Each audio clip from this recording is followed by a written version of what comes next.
A gente vai conversar agora com o Gerardo Portela, que é especialista em gerenciamento de riscos. E até aproveitando esse caminho que a Elisa estava seguindo aqui, Gerardo, eu gostaria de saber de você quais são os riscos, de fato, para aqueles outros imóveis que estão ali ao redor, né? E por que a preocupação do Corpo de Bombeiros de fato, tentar isolar essa população e mantê-la o mais distante possível ali do local. Um ótimo dia para você. Bem-vindo e obrigado por nos atender enquanto a gente acompanha aí, infelizmente, a tragédia para essas famílias que estão no local. Bom dia, Evandro, e todos aqueles que nos acompanham pela CNN Brasil. A nossa recomendação é que as pessoas que estão nessa área saiam dessa área o mais rápido possível. Por quê? Em primeiro lugar, existe ali uma luta, uma tentativa de resgate de pessoas que possam estar ainda embaixo desses escombros, e os bombeiros precisam ter liberdade, espaço para fazer esse trabalho com tranquilidade. E segundo, porque é uma região notadamente conhecida como uma região de crescimento desordenado, ou seja, construções irregulares, e você, quando tem um desmoronamento, ele perturba também as edificações que estão ao seu redor, de diversas formas. Interrompe linhas de transmissão de energia, de água, de esgoto, e perturba o acesso, e também pode afetar estruturalmente os prédios ao lado, principalmente se eles não tiverem sido construídos dentro das boas normas de engenharia. Então, a nossa recomendação é que as pessoas saiam do local, deixem os bombeiros trabalhar, deixem a prefeitura trabalhar, deixe a Defesa Civil agir, a parte médica, de suporte médico dos bombeiros e também do SUS, porque estamos numa operação, nesse momento, de resgate, tentando salvar vidas, tentando evitar que uma pessoa tenha a perda de um membro, de uma perna, de um braço. Então, a gente precisa pensar nessas pessoas no momento, é bem recente, fala-se em gritos, fala-se em mais pessoas aí nesse local. Então, hoje, a nossa recomendação nesse momento é para que as pessoas deixem os profissionais agirem nesse local, nesse momento, para que a gente possa ter um maior número de vidas possível poupadas e o menor número de perda de qualquer tipo para as pessoas que foram afetadas nessa região.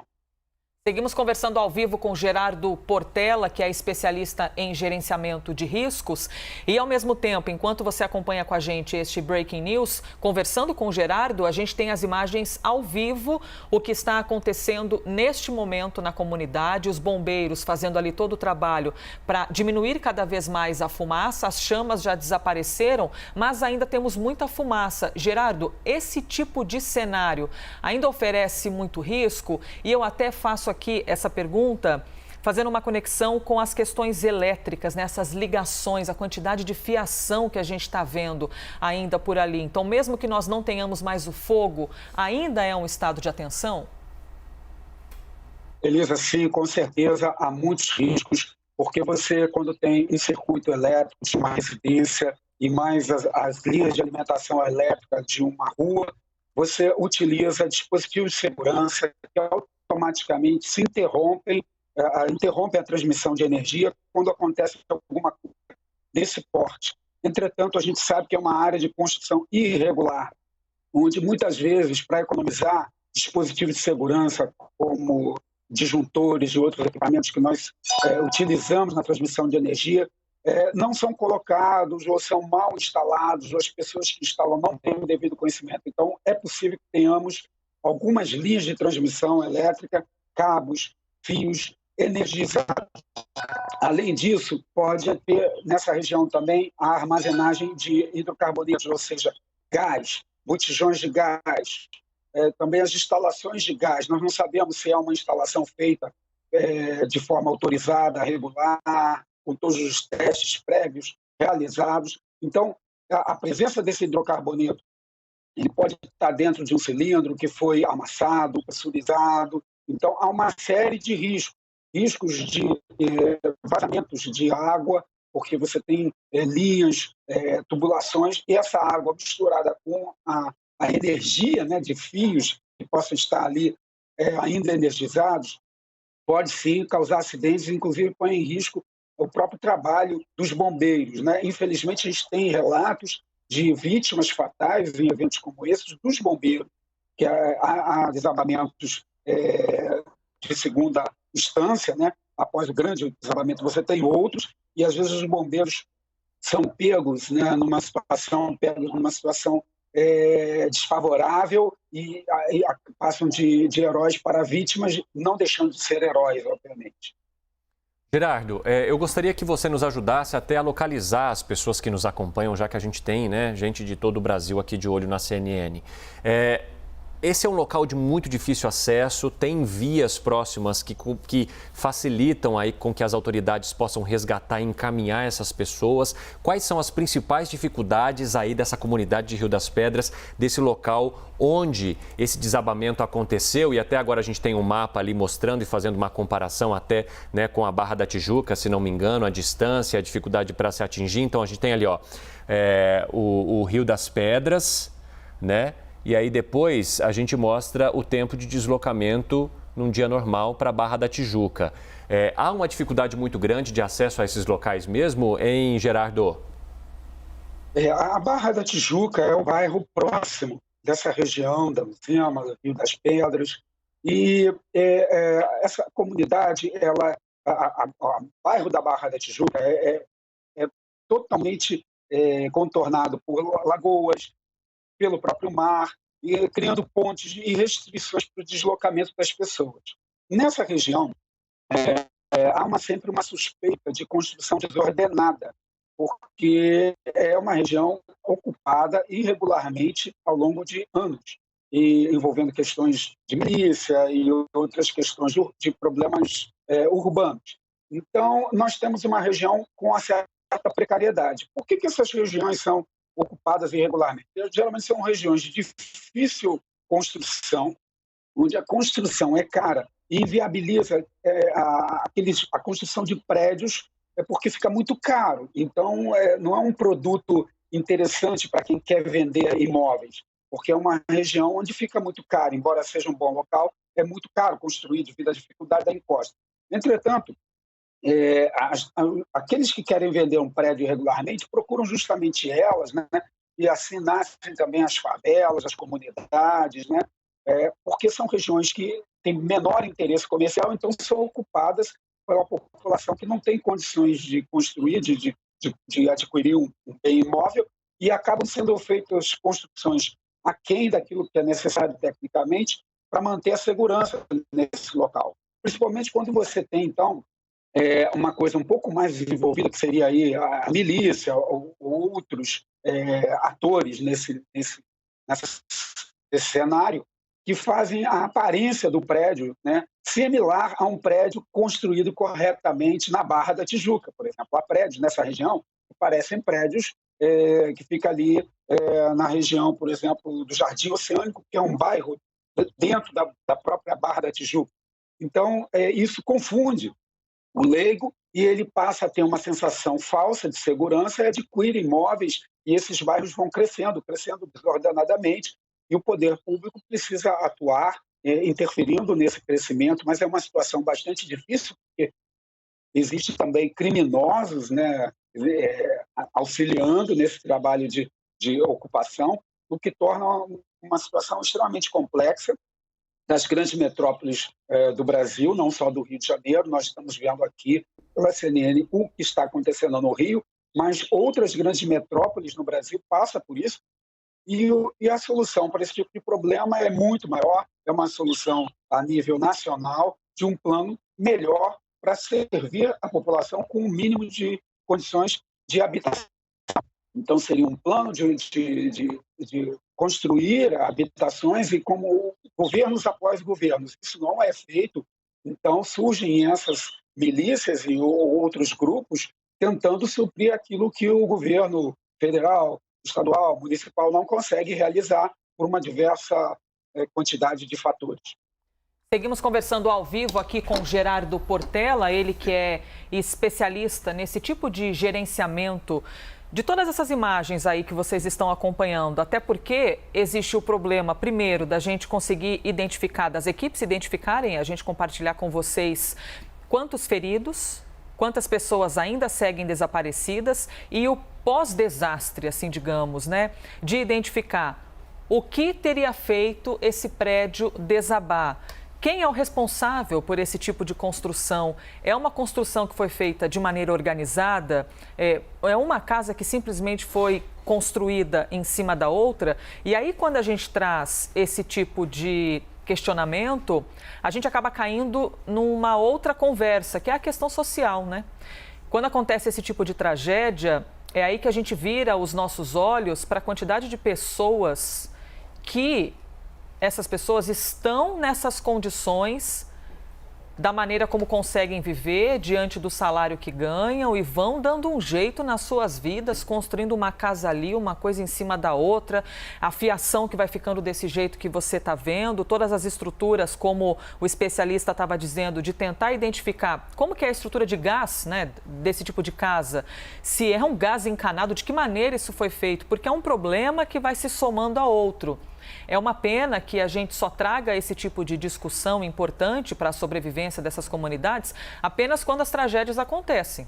Porque se não existe tragédia, pouco provável você conseguir ouvir esse tipo de discussão e o questionamento de qual situação esses seres humanos conseguem viver e sobreviver e de que maneira o poder público está atento para essas adversidades na tentativa de um trabalho que é multidisciplinar, é muita gente envolvida, de conseguir oferecer uma estrutura melhor para essas pessoas, inclusive a estrutura de prevenção, né, para que outros problemas não ocorram.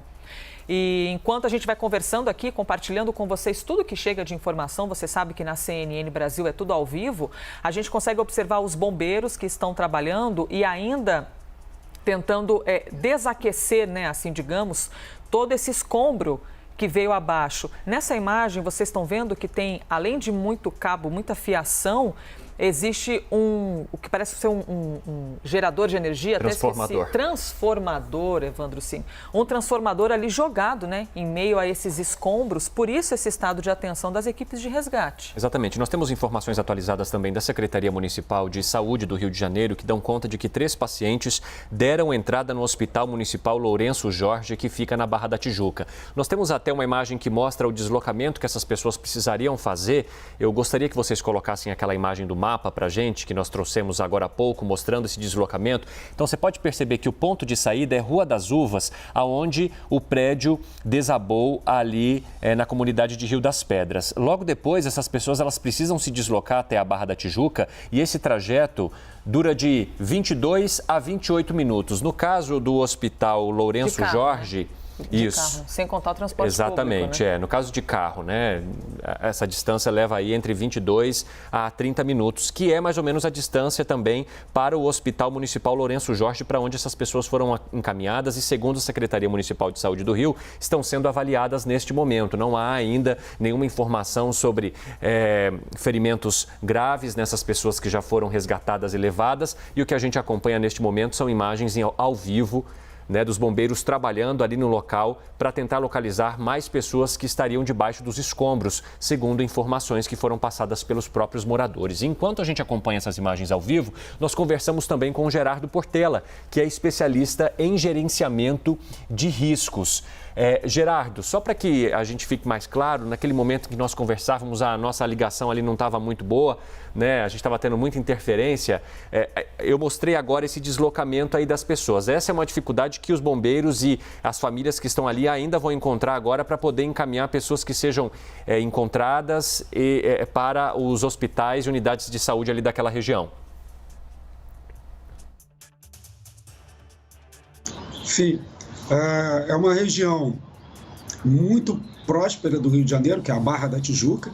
Geralmente, as pessoas que trabalham na Barra da Tijuca e querem ter facilidade para chegar na bairro da Barra da Tijuca moram nessa região, Camuzema, Rio das Pedras. Porém, para chegar até a Barra, eles têm que passar, como a gente viu naquelas imagens, através de pontes, porque os caminhos são restritos devido à quantidade de lagoas que nós temos na região. E isso atrapalha, sim, o deslocamento de pessoas que vão fazer o seu trabalho de resgate, como bombeiros e profissionais de saúde e defesa civil. Gerardo, enquanto nós conversamos, nós estamos acompanhando aqui o trabalho de resgate dessas equipes. Daqui para frente, como isso costuma proceder? Claro, a gente está ali fazendo várias perguntas e tentando colher aqui, aproveitando todo o seu conhecimento diante daquilo que você domina nesse gerenciamento desses riscos. Como funciona o trabalho daqui para frente? Porque, como o senhor já acabou de dizer, os prédios em volta acabam ficando comprometidos também. E é uma construção coladinha do lado da outra, né? E isso amplia ainda mais a dificuldade desse tipo de trabalho, Gerardo? Sim, os bombeiros e a defesa civil já devem estar realizando o isolamento da área afetada.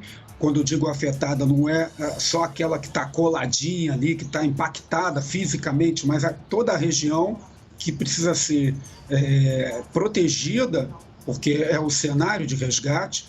O foco agora é tentar reduzir o número de vítimas, sejam pessoas, fatalidades, né, mortes, ou pessoas que estejam soterradas ou presas dentro desses escombros e que podem ser mutiladas por horas prolongadas, muito tempo debaixo desses escombros, podem ter danos. Então, o foco agora é esse, é buscar um sinal de vida, é preciso ter silêncio nessa região, é preciso também isolar a parte elétrica, então desconectar, você tem que ter apoio das concessionárias para desconectar gás, desconectar energia elétrica, até mesmo água, para evitar alagamentos, que só traria prejuízos para essa situação, procurar evitar a proximidade de pessoas leigas, que também acabam introduzindo uma questão emocional muito grande, que nada acrescenta ao trabalho dos bombeiros e profissionais da Defesa Civil. E, nesse sentido, tomar cuidado também com o cenário que eles precisam trabalhar propriamente dito, que é a questão. A gente está vendo aí, por exemplo, linhas de transmissão, um transformador, né?